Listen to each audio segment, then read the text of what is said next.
That's a big question. I'll try to give just a short answer.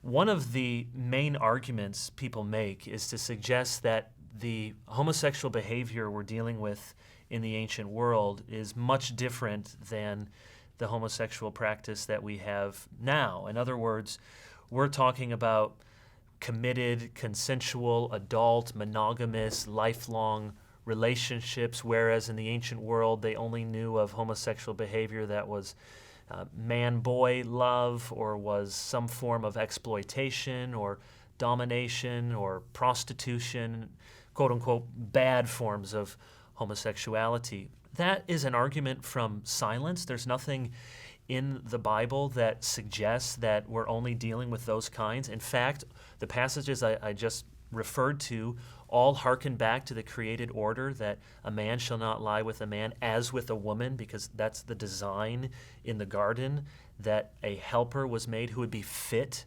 for the man. That language of fittedness suggests functionality, because the man and the woman, in order to fulfill the creation mandate in Genesis chapter 1 to multiply and to fill the earth, had to have a differentiation. A man and a man couldn't fulfill that function, so a woman would be fit for the man. And Leviticus is hearkening back to that.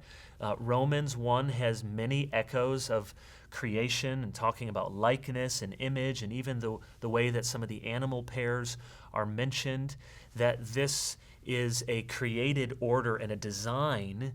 And then the passage in 1 Corinthians 6 and in 1 Timothy 1 is using a Greek word that is drawing explicitly from Leviticus. So all of these passages are pointing to a divine design for sexuality and for marriage. And to say otherwise is really an argument from silence and an argument against what the Bible says.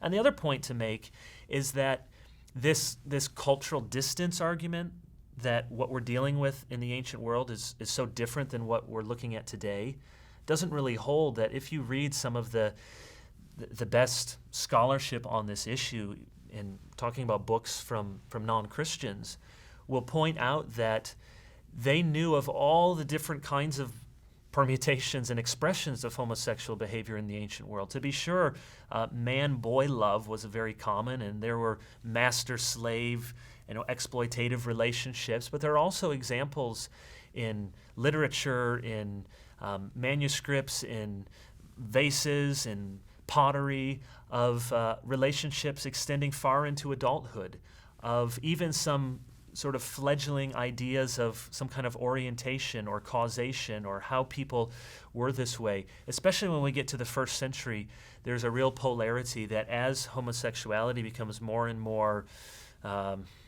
vibrant in its expression, so does the denunciation from many different quarters. So it's just not accurate to say that what we're seeing now as expressions of homosexuality were completely unknown to the biblical authors or were unheard of in the ancient world.